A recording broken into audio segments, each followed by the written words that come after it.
Silent night, holy night, all is calm and all is bright.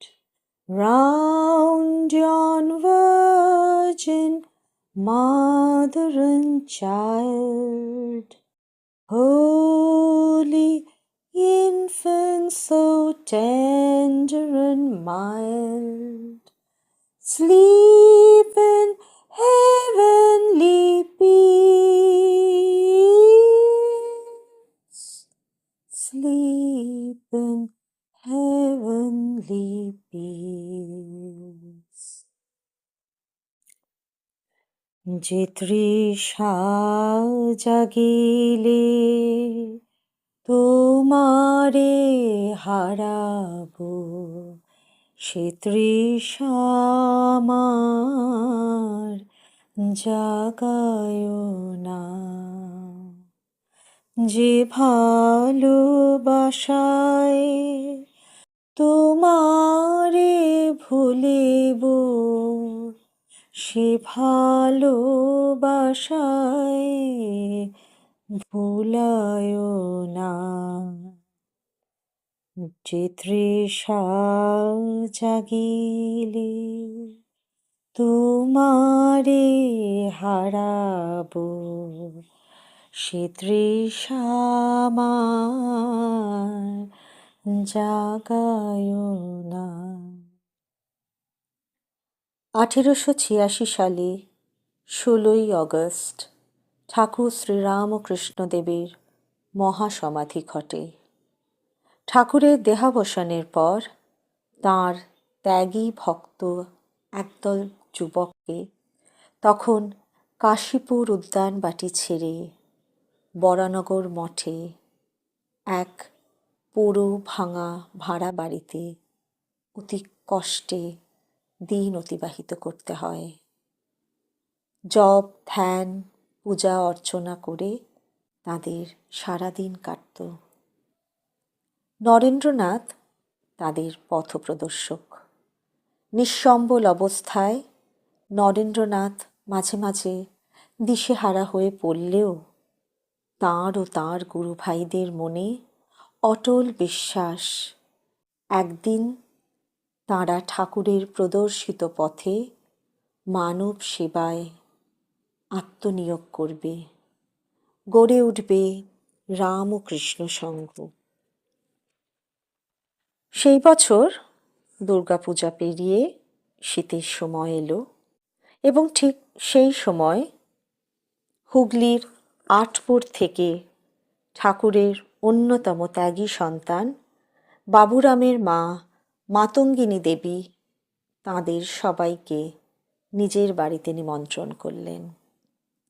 নিমন্ত্রণ পেয়ে নরেন্দ্রনাথ মহা আনন্দে 8 জন গুরুভাই শরৎ, শশী, তারক, নিরঞ্জন, কালী, গঙ্গাধর, সারদা ও বাবুরামকে নিয়ে হাওড়া স্টেশন থেকে ট্রেনে চাপলেন। হরিপাল স্টেশনে নেমে তাঁরা ঘোড়ার গাড়ি করে এসে পড়লেন আটপুরের ঘোষ জমিদার বাড়িতে। মাতঙ্গিনী দেবী তাঁদের দেখে খুব আনন্দ পেলেন ও নিজ হাতে ছেলেদের সেবা যত্ন করতে লাগলেন। ছেলেরাও মহা খুশি, সর্বক্ষণ ঠাকুরের কথা, নাম, গান ও ভাগবত প্রসঙ্গে তাঁরা ডুবে রইলেন। এরপর এলো সেই বিশেষ দিন, 24শে ডিসেম্বর, 10ই পৌষ শুক্রবার সন্ধ্যায় নরেন্দ্রনাথ জমিদার বাড়ির দুর্গা মণ্ডপের সামনে কিছু কাঠ জোগাড় করে এক ধুনি জ্বাললেন। তিনি তাঁর গুরুভাইদের ডেকে আনলেন এবং ধুনির আগুন ঘিরে বসলেন। নরেন্দ্রনাথ বা তাঁর গুরুভাইদের খেয়ালই ছিল না যে দিনটি ডিসেম্বর। আস্তে আস্তে সবাই গভীর ধ্যানে মগ্ন হলেন। এরকম অবস্থায় বেশ অনেকটা সময় কেটে যাওয়ার পর রাত তখন গভীর। হঠাৎই নরেন্দ্রনাথের সামনে উদ্ভাসিত হলেন প্রেমাবতার, কামকাঞ্চন ত্যাগী, শুদ্ধ বুদ্ধ মুক্ত পবিত্র আত্মাস্বরূপ ভগবান যীশুখ্রিস্ট।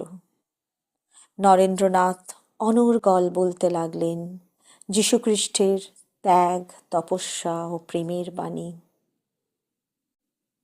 আরও বললেন তিনি যীশুখ্রিস্টের ত্যাগী শিষ্যদের মহান জীবন ও আত্মত্যাগের কথা। নরেন্দ্রনাথের কথায় অনুপ্রাণিত হয়ে একে একে উঠে দাঁড়ালেন তাঁর গুরু ভাইরা। তাঁদের বুকে দাউ দাউ করে জ্বলতে লাগলো ত্যাগ ও বৈরাগ্যের বহ্নি শিখা। নরেন্দ্রনাথ বললেন, এসো আজ আমরা এই পবিত্র ধ্বনির সামনে অঙ্গীকারবদ্ধ হই যে প্রভু যীশু ও তাঁর অনুগামী বৃন্দের পুণ্য জীবন অনুসরণ করে আমরা মানব কল্যাণে বহুজন হিতায় বহুজন সুখায় আত্মনিবেদন করব। নরেন্দ্রনাথের সাথে গুরু ভাইরা তাঁদের সর্বস্ব ধুনির লেলিহান শিখায় বিসর্জন দিয়ে সারা বিশ্বে শ্রীরামকৃষ্ণ প্রবর্তিত যে মানব ধর্ম তা প্রতিষ্ঠা করার কাজে নিজেদের নিয়োজিত করলেন।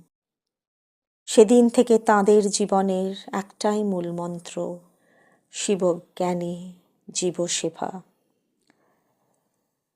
সন্ন্যাস গ্রহণে এই শপথ নেয়ার পরই হঠাৎ তাদের খেয়াল হলো যে আজ 24শে ডিসেম্বরের পবিত্র রাত, ভগবান যীশুখ্রিস্টের আবির্ভাবের প্রাক্কাল। এই ঐতিহাসিক পরম লগ্নের সাক্ষী রইল আটপুরের পবিত্র ভূমি।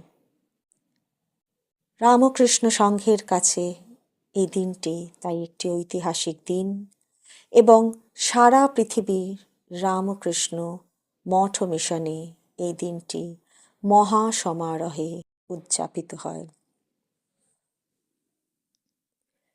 যে জ্ঞানের দীপ তোমারে লুকায়, সে জ্ঞানের দীপ জ্বালায় না।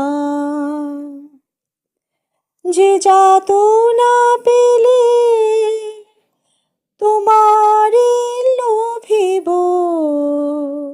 সে যাতনা মোর হরিও না।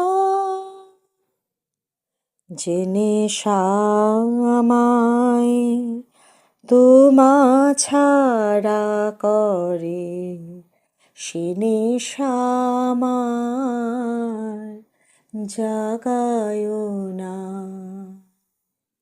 যে সুখ লোভিলে তোমারে ভুলিব, সে সুখ সাগরে ভাসায় না।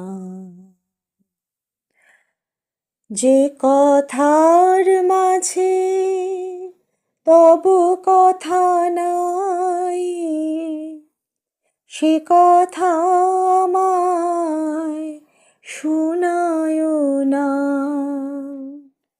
যে আখি ঝরিলে তোমারে লোভিব,